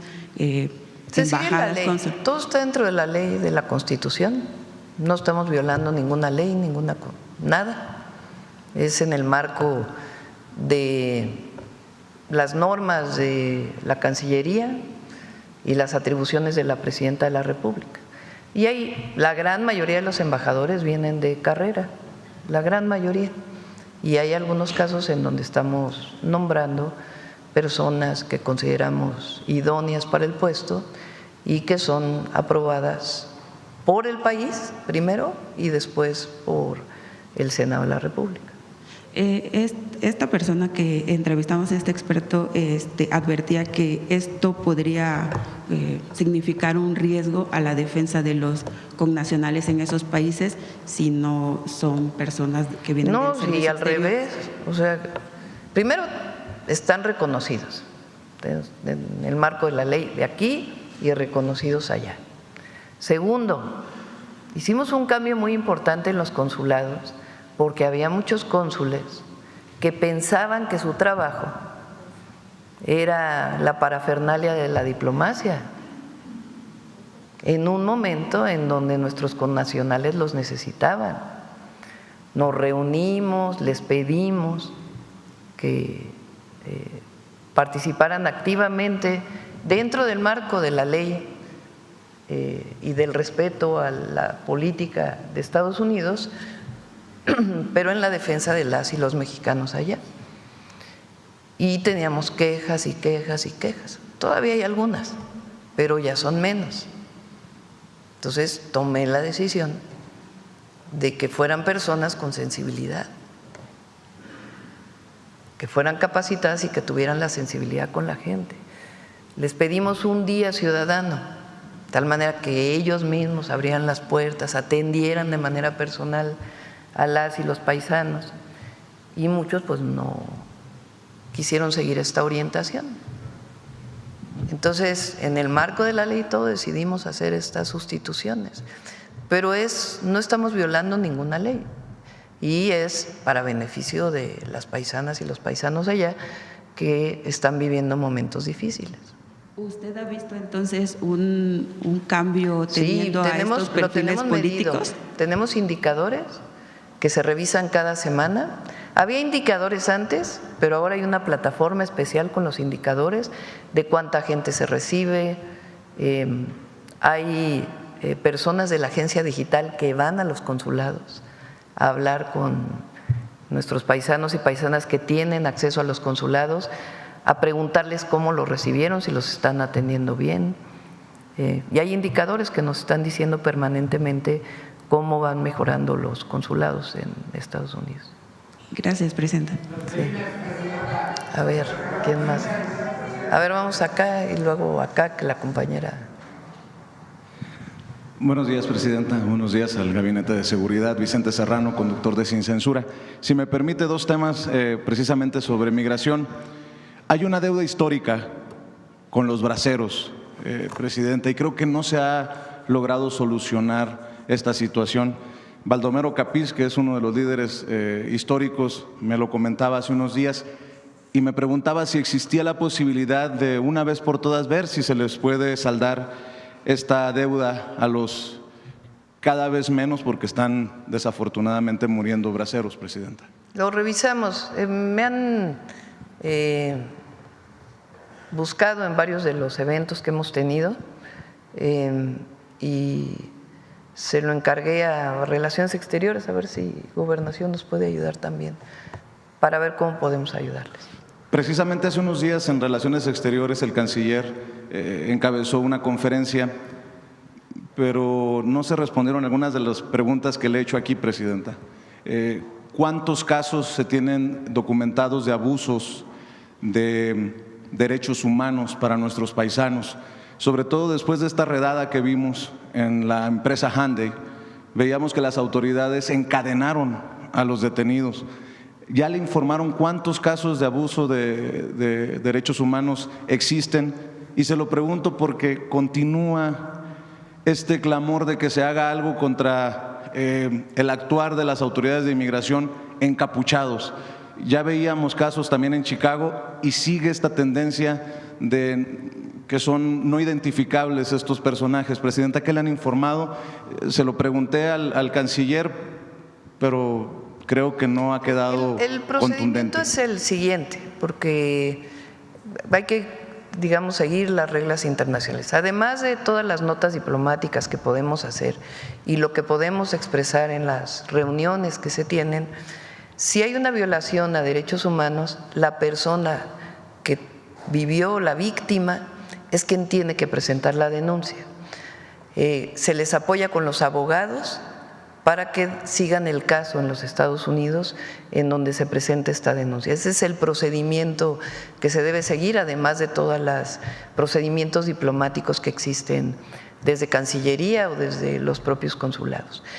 En estos casos, en el último caso hubo 23 mexicanos, 13 de ellos aceptaron el apoyo consular. Si ellos toman la decisión de presentar una denuncia por violación de derechos humanos, se les apoya en todo lo que se necesita. Pero tiene que ser una decisión de ellos, de presentar la denuncia, y reciben todo el apoyo consular y de contratación del bufete de abogados especializado en estos temas. Si me permiten en otros temas, ¿percibe usted una campaña como tal para tratar de denostar a las Fuerzas Armadas, a las autoridades por el caso de Huachicol? Se lo pregunto por lo que mencionaba, que son las instituciones más confiables. Se ha dicho que no por unos cuantos se puede o se debería juzgar a todos, a la institución completa, pero sí veo una intención de medios y de comentócratas, como les llama usted. ¿Cuál reflexión le podría dejar a esa gente que le sigue dando la confianza a la Marina, al Ejército, a la Guardia Nacional, Presidenta? Porque pareciera que buscan que la gente no tenga en quién confiar, y la gente no puede ir por la vida sin confiar en la autoridad. ¿Qué reflexión como la guía moral y ética de este proceso de transformación dejaría, Presidenta? Primero, la oposición y algunos medios y algunos comentócratas van a criticar lo que sea y van a aprovechar cualquier situación para denostar. Pero el pueblo es muy inteligente, la gente es muy inteligente. La Secretaría de Marina y después el Ejército tienen las mayores calificaciones de reconocimiento de cualquier institución y lo van a seguir teniendo. El que se haya actuado contra un elemento o algunos elementos que cometieron estas irregularidades fortalece a la institución, la fortalece, porque hay un reconocimiento de que ahí donde hay alguien que no está cumpliendo ni con los valores militares, ni con los valores éticos ni morales, y no está cumpliendo con la ley, pues hay consecuencias. Eso fortalece a las instituciones siempre. Y la gente lo sabe. Y la gente reconoce pues que se actúe cuando se encuentra un caso de corrupción. Ahora, ayer estaba viendo las redes un ratito, porque la verdad, que en contra de la Marina son los mismos que apapachaban a García Luna, ¿no? Que en vez de decir qué bueno que se actuó, qué bueno que la institución está actuando, qué bueno que hay un caso como este y hay actuación, no, ya es buscar denostar. Igual que a la administración pasada, al presidente López Obrador, que ese también tiene ganado el corazón del pueblo. Ese, por más que le digan lo que le quieran decir, eso no va a cambiar la opinión de la gente.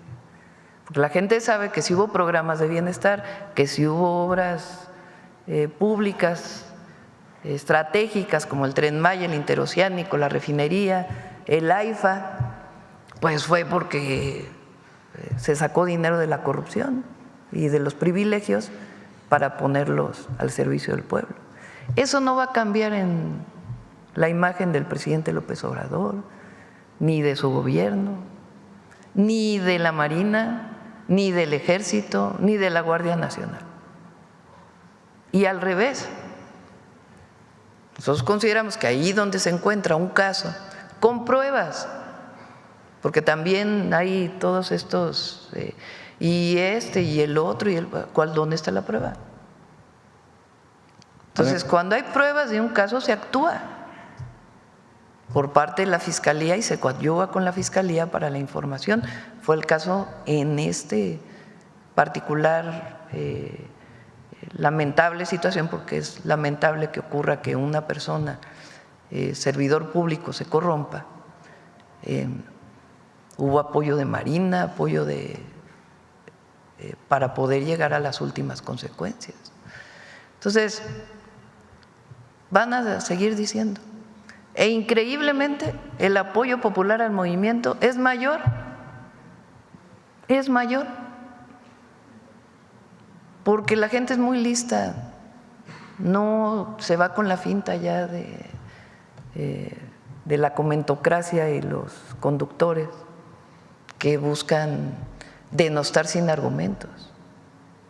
Además, una falta de respeto para quienes arriesgan la vida en las labores de seguridad. Además, coincido plenamente, pues la Marina, la Defensa nos ayudan, seguridad nacional, seguridad interior, seguridad pública,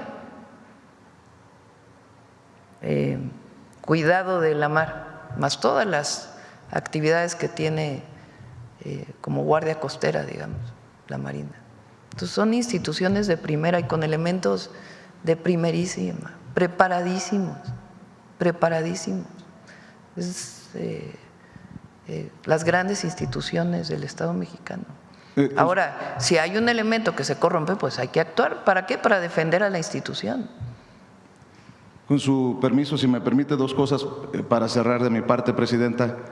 En el tema del paquete económico presentado, yo sostengo que como nunca antes el ciudadano de a pie podría tener la oportunidad de opinar acerca de estos impuestos saludables y quedarán exhibidos aquellos que defienden los intereses de las refresqueras, de las tabacaleras, de incluso las empresas que promueven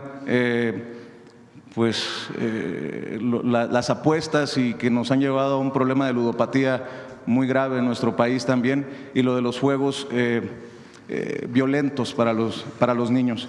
Si bien es cierto, el ciudadano tiene la libertad de tomarse el refresco, de fumarse el cigarro, de comprarle a su hijo lo que quiera y de gastarse el dinero como quiera, creo que amerita que escuchen de usted ¿por qué? Porque en esa libertad estamos en los problemas de diabetes, de obesidad, de ludopatía y de todo esto que se aborda constantemente aquí en la Mañanera del Pueblo, Presidenta. Es tal vez uno de los planes más sociales que se hayan presentado en los últimos años, tal vez, Presidenta, así lo podría catalogar. Fíjense que hicimos una encuesta, a ver si la pasamos, no sé si mañana o el jueves, mandamos a hacer una encuesta de qué opina la gente de las bebidas azucaradas, bueno, digo los refrescos. Entonces, 88% era, considera que le hace daño. Entonces, ¿cada cuánto lo tomas? Diario, una vez a la semana. Una vez a la semana es cuando el mayor porcentaje. ¿Consideras que es saludable o que te hace daño? Que te hace daño, sí, pero 80 y tantos %. ¿Y por qué lo tomas? Porque me gusta, la mayoría. Bueno, tomar azúcar y tomar azúcar y tomar… Ah, mira, ahí está. Miren, ¿qué tan dañino cree usted que es el consumo de refrescos para su salud? 88% muy dañino. Pero le preguntan, ¿y por qué? Ya me diste la primicia, a ver, ya sácala completa. ¿La que sigue la tiene? ¿En dónde acostumbra a tomar el refresco? En casa. La que sigue. ¿Cada cuánto consume usted refresco? Todos los días, 29%. Recuerden que además los que tienen endulcorantes, creo que se llaman, ¿no? Los de dieta, los de cero, también provocan problemas en la salud. No es que una vez a la semana, 45%. Y luego, ¿por qué es lo que me gusta tomar? 50%. Bueno, estar tomando bebidas de estas, pues también tiene cierta adicción. al azúcar. Pero lo que más me llama la atención es que la gente, hasta ahí déjalo ya, después presentamos la otra parte, sabe que le hace daño. Entonces, pues es muy importante que se haga el esfuerzo. Además, todo lo que se vaya a recaudar va precisamente para atender las enfermedades que tienen que ver con el abuso. Viene el jueves, yo creo, Secretaría de Salud, porque con varios de los miembros de la Secretaría de Salud, porque muchas de las empresas que venden bebidas azucaradas dicen que no hay pruebas de que tenga efectos en la salud y se van a presentar pues todos los estudios. Entonces es muy poco realmente, pero sí es una señal, una visión de decir, a ver, pues entre todos hay que cuidarnos, ¿no? Porque ayer me presentaban en la reunión de salud la cantidad de personas que tienen daños renales, que está muy asociado al uso excesivo del azúcar. Entonces, y todo lo que se tiene que hacer para poder tener salas de hemodinamia, en fin, todo lo que significa el daño renal. Lo importante que debe ser ampliar el trasplante de riñón, en fin, estamos trabajando en todo eso.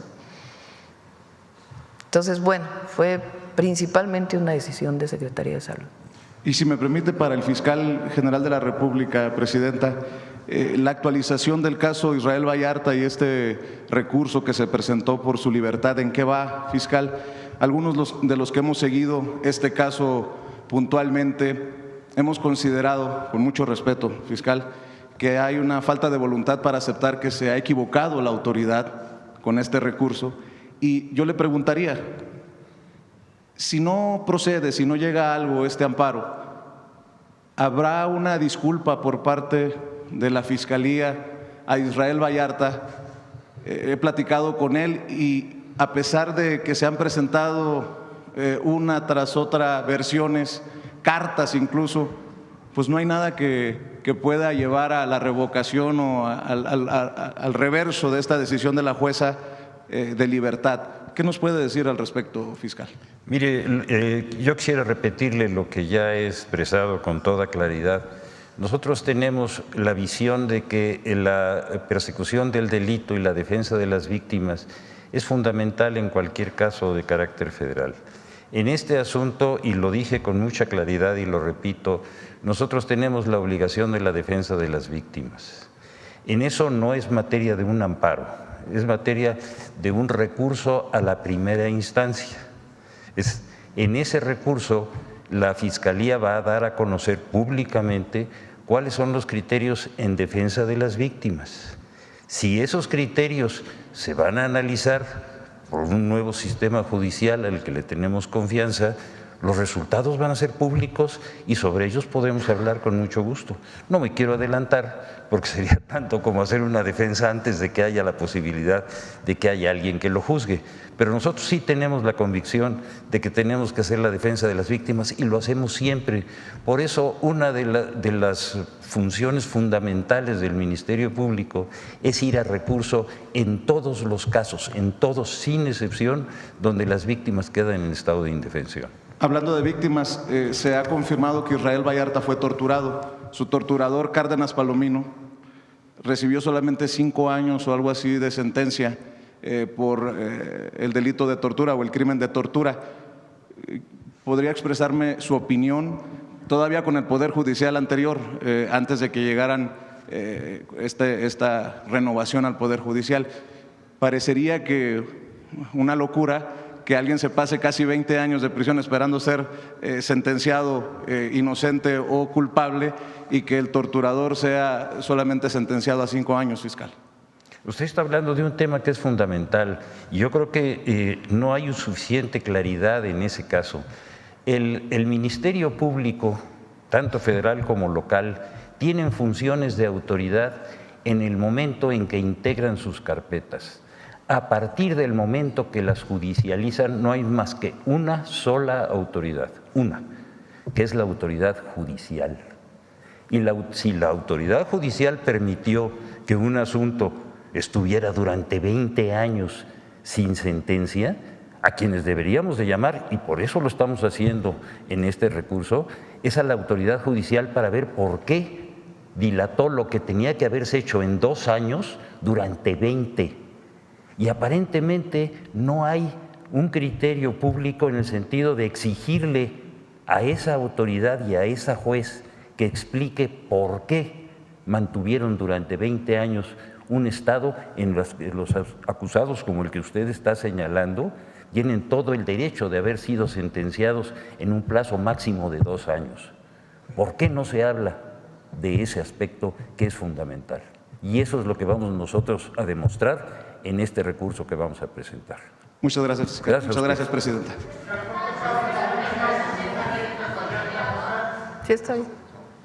Buenos días a todos. Sandra Aguilar, de Grupo Informativo. Presidenta, sumaría al fortalecimiento de su gobierno el humanismo que encabeza usted en esta gira de estos 9 estados este pasado fin de semana. Es evidente que no solamente el humanismo se suma también el reconocimiento, el tema del huachicoleo ciertamente en Tamaulipas, pero también se suma el actuar de las autoridades. En ese sentido y ante lo ocurrido en la zona sur de Tamaulipas y ante la coordinación, evidentemente con todas las instancias, ¿cuáles son las medidas nos pudieran compartir que van a implementar para que este tipo de sucesos o de hechos pues no se siga presentando? ¿A qué hecho te refieres? A lo del huachicoleo en los puertos. Bueno, pues es que se está, no solamente cuando se encuentra, pues se sigue la investigación, sino que se están poniendo muchísimas medidas de control. Les he platicado aquí que la nueva ley de Pemex relacionada con el cambio constitucional permite generar trazabilidad en la importación de combustible. Antes era muy complejo por cómo estaban las leyes. Recuerden que el presidente López Obrador quiso cambiar muchas leyes y la Corte se las echó para atrás. En este caso, con el cambio constitucional y en cambio la ley, trabaja ya Secretaría de Energía, ya están por emitir, algunas ya se emitieron y otras están por emitirse. El objetivo es que cada litro de diésel o de gasolina que es importado se sepa a qué pipa se subió, en dónde se almacenó, de quiénes son las pipas, quién es la empresa, que tenga una identidad la pipa para que si lo para alguna autoridad se pueda saber a qué empresa corresponde, cuándo llegó, cómo llegó a la aduana, a dónde se dirige, cuál es el almacenamiento donde se va a guardar y de ese almacenamiento a qué estación de servicio o a qué empresa se va a vender. Eso se llama trazabilidad. Eso no se podía hacer con las antiguas leyes, hoy sí. Y además, todo este problema de la apertura de la importación pues vino con la reforma del 2013. Entonces, ahora pues hay muchas más medidas de control que estamos implementando y la vigilancia en aduanas que se está haciendo mucho mayor. Nos ha compartido cada 15 días, cada mes, cómo avanza esta estrategia de seguridad y llama, por supuesto, mucho la atención el tema de los centros penitenciarios. De todas estas detenciones, ¿se tiene la capacidad para poder, pues no digo almacenar, pero para poder tener y en qué condiciones? Pues recordemos que el pasado mes de julio, pues bueno, en estas cárceles de aquí de México, pues se enfrentan, pues se habla de una sobrepoblación de al menos más de 26,000 internos en lo que es territorio mexicano. Hay que recordar, ejemplo, el suceso ocurrido en el Cerezo de Tuxpan, en donde fallecieran pues nueve reos a su interior, y bueno, se anunció también en ese momento el traslado a centros penitenciarios federales. En ese sentido, Presidenta, es saber si ya existe algún plan, existe sobrepoblación, que nos confirmen, ¿verdad? Sí o no, y saber si se implementará más apertura o hay atención en ese sentido para este tema. En el caso de los penales federales hay espacio. En el caso de lo que usted mencionó de la Ciudad de México, donde hay 26,000, recordemos que hace muchos años llegó a haber hasta 40,000 internos aquí en la Ciudad de México. Entonces sí hay espacio. hay espacio en varias entidades federativas. Sí hay algunos estados que tienen más problema de sobrepoblación que otros, como Estado de México, que sí tiene un problema de sobrepoblación, que ya están trabajando en ello. Y también nosotros muchas veces ayudamos a traslados a centros penitenciarios federales de delincuentes de alto impacto. ¿Y en qué condiciones se encuentran, secretario, los centros penitenciarios? ¿Están en buenas condiciones para atender a la población que llega ahí? Del sistema penitenciario federal están en buenas condiciones y obviamente pues está trabajando para mejorar. Gracias, secretario. Finalmente, presidenta. Recuerda que hay centros penitenciarios estatales y hay federales. Hay algunos centros penitenciarios estatales que requieren mucho más apoyo, incluso los gobernadores en algunos casos están haciendo obras importantes para mejorarlos. Y nosotros apoyamos ahí donde se puede. Finalmente, presidenta, el día de mañana se cumple ya un año de esta aprobación de la reforma al Poder Judicial. Por primera vez, en efecto, por primera vez estos 3 poderes son elegidos por el pueblo. Se sabe que, bueno, pues ya nos ha compartido que el próximo lunes 15 de septiembre será un evento tranquilo, austero, a como nos ha acostumbrado desde el día 1. Sin embargo, llama mucho la atención el desfile del martes 16 de septiembre. Es importante, ¿no?, que estén todos los poderes juntos en este desfile. Sí, los vamos a invitar.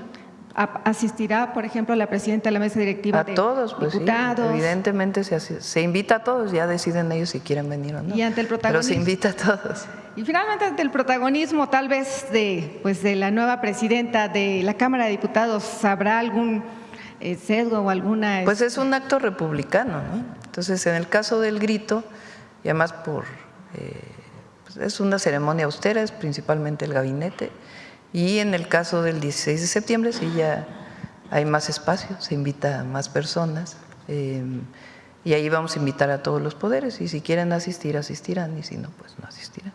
Pues bueno, seguimos en la gira, solamente compartirle y agradecerle por parte de personas el 13 de septiembre también, el día de la conmemoración de los niños héroes, también se invita a todos los poderes. Tamaulipecos, el mensaje usted lo conoce y particularmente el caso que atendió a su salida del evento del Poliforo. Muchas gracias, presidente. Gracias. Vamos, vamos aquí a la compañera y después Nancy, y si nos da tiempo y si no, pues ya mañana. Gracias, presidenta. Buenos días, Shaila Rosagel, corresponsal de Grupo Gili, El Imparcial de Sonora, La Crónica de Mexicali y Frontera de Tijuana. Presidenta, preguntarle sobre el programa de créditos a los ganaderos sonorenses que anunció en su gira, en su visita a Sonora. ¿Qué más información nos puede dar sobre el arranque y el funcionamiento de este programa? Son 3 estados, Sonora, Coahuila y Durango. Ya vamos a invitar a Sader para que explique con todo detalle. Esencialmente es una solicitud que ellos tenían desde hace mucho tiempo, que en vez de exportar se produzca en México. Y particularmente ahora con el cierre de la frontera, pues ellos solicitan más esta situación. Entonces es un apoyo de 2.181 millones de pesos. Una parte es apoyo, se llama fondo perdido, digamos, inversión directa del Gobierno de México, son alrededor de 600 millones, si mal no me acuerdo. Otra parte es de los estados, otra parte son créditos para engorda y otra parte ya para la construcción de los centros integrales de producción. ¿Cuándo arrancará ya el programa? Ya, queremos que la entrega de créditos empiece la próxima semana, en eso estamos. Perfecto. Presidenta, y también preguntarle si hay algún tiempo estimado para la reapertura de la frontera, a la exportación de ganado. De origen, la Secretaría de Agricultura de Estados Unidos planteó en noviembre, pero está trabajando Sader con ellos, o con ella, porque es mujer la secretaria, para que pueda ser antes. Entonces, se está trabajando en ello. Gracias, presidenta. En otro tema de Baja California, en el Ayuntamiento de Ensenada, que encabeza la alcaldesa Claudia Gatón, la directora del Bienestar denunció ante la sindicatura a otros funcionarios municipales por presuntamente presentar y aprobar un listado de obras para el ramo 33 que no cumplen con los lineamientos del programa. ¿Cuál sería el proceder de las autoridades federales considerando que se trata de recursos federales aplicables a obras pues encaminadas a mejorar las condiciones de los más desfavorecidos? Pues puede presentar ante Anticorrupción y Buen Gobierno y de ahí se puede dar vista a la Auditoría Superior para que hagan su propia auditoría. ¿Ya le habían comentado sobre este caso, presidente? Le preguntamos a Raquel a ver dónde va el caso. Muchas gracias. Gracias. Gracias, presidenta. Buenos días a todas y a todos. Nancy Flores, de la revista Contralínea. Presidenta, en este esfuerzo que están haciendo por pues combatir el huachicol y también el huachicol fiscal, a nosotros nos gustaría preguntarles sobre otras líneas de investigación.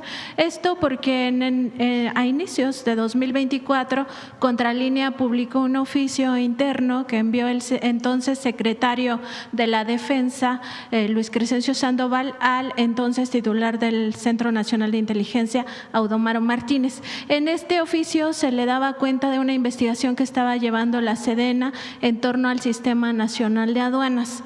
Ahí pues se daba cuenta de presuntos hechos ilícitos, entre ellos pues presuntos sobornos a operadores externos, también contrabando de combustibles y de pepino de mar, así como la presunta manipulación del sistema de parametrización, que es este reconocimiento aduanero por alertamiento para supuestamente también estar realizando actos de corrupción con agentes aduanales. Preguntarle si su gobierno tenía conocimiento de esta investigación interna que se llevó el sexenio pasado y también si se le está dando seguimiento. Omar, ¿quieres comentar algo sobre esta investigación?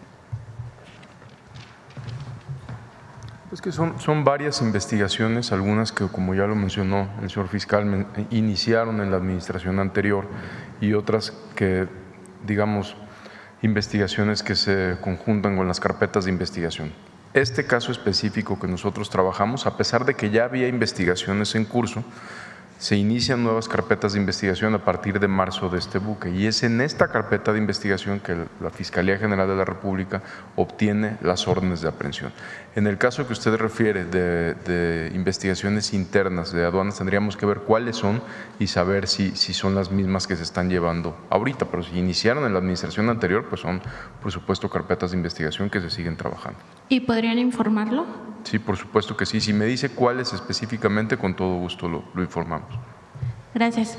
También, presidenta, aprovechando que está aquí el Gabinete de Seguridad, preguntar si se ha hecho algún tipo de aseguramiento a cuentas bancarias, ranchos, también residencias y autos de lujo al Mayo Zambada. Esto después de que él ya se declaró pues culpable de encabezar el cártel de Sinaloa. Saber cómo va ahí el tema. Siempre se documenta aquí los aseguramientos, pero no se dice a qué grupos pertenecen y particularmente a qué personas. Saber si al Mayo Zambada ya se le aseguraron bienes. Se han asegurado, recientemente desde que se declaró culpable a la fecha no, ha habido ya aseguramientos a sus cuentas y bienes que con gusto pedimos que la Unidad de Inteligencia Financiera informe. Gracias. También, presidente, en Contralínea, pues nos dimos a la tarea de rastrear estas listas de los pensionados millonarios, tanto de Pemex como de Luz y Fuerza del Centro, ya las dimos a conocer. En el caso de Pemex, pues llama la atención que en estos pensionados millonarios pues estén algunos que cometieron o que presuntamente están vinculados a casos de corrupción como el caso Odebrecht, también la estafa maestra. Algunos otros fueron señalados en su momento de estar dando contratos de manera presuntamente irregular. Y en el caso de Luz y Fuerza del Centro llama la atención que estos más de 4,000 beneficiarios, pues la mayoría obtuvo estas millonadas a partir de 2009, que es cuando Felipe Calderón asesta el golpe contra Luz y Fuerza del Centro. Aquí pues no solo es el caso de una persona que gana $1,000,000 al mes, sino también de otras 33 que casi ganan $1,000,000, o sea, les falta un peso porque ganan $900 299,000 pesos mensuales.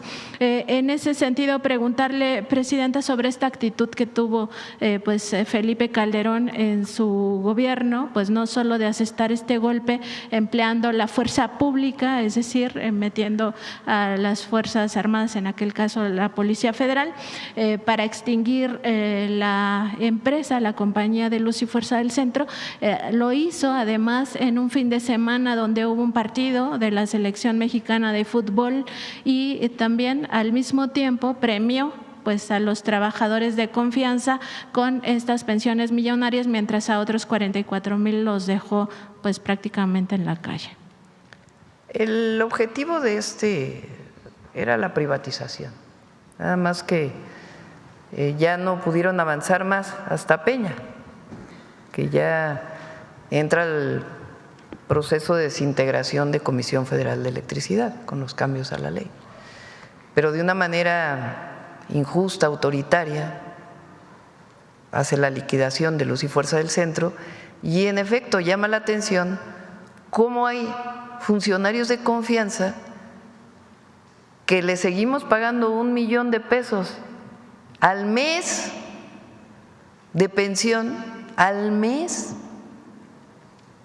mientras hay trabajadores que no recibieron nada. A muchos de ellos ahora reciben por un decreto que hizo el presidente López Obrador y que a través del INDEP se les da y se está buscando incorporar a otros trabajadores.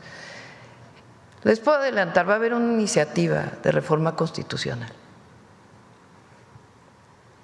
porque se están analizando todos los derechos laborales, digamos, para no afectar ningún derecho, para ello solamente con una reforma constitucional que ponga un límite a este abuso. O sea, ¿cómo es que una persona que trabajó por un tiempo, ni siquiera algunos pocos años en Pemex y reciben 400,000 pesos mensuales? ¿O cómo es que los de Luz y Fuerza trabajaron y reciben 1 millón? Pues esos recursos tienen que ir a la gente. Nadie dice que se reduzca a pensiones justas. Entonces va a haber una reforma constitucional, se los adelanto, y se va a presentar en este periodo. Gracias, Presidenta. Por último, preguntarle, hay un caso de una joven que regresó a México después de estudiar y trabajar en el extranjero. Parte de su equipaje lo trasladó vía correo.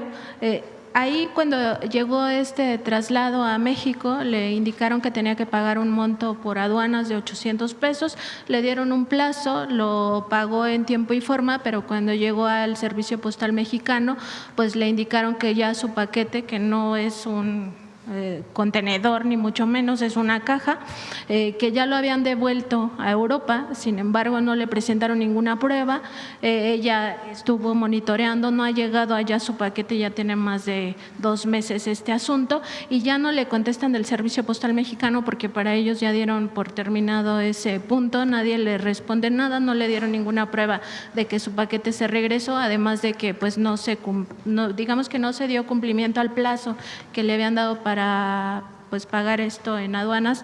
Preguntarle si se pudiera revisar este tema, pues porque ni siquiera a nosotros tampoco nos contestan en Cepomex. Si nos pasas el dato, con gusto se lo pasamos a Violeta, directora de Cepomex. Muchas gracias, Bueno, Presidenta. yo creo que ya cerramos, ¿no? 9:25.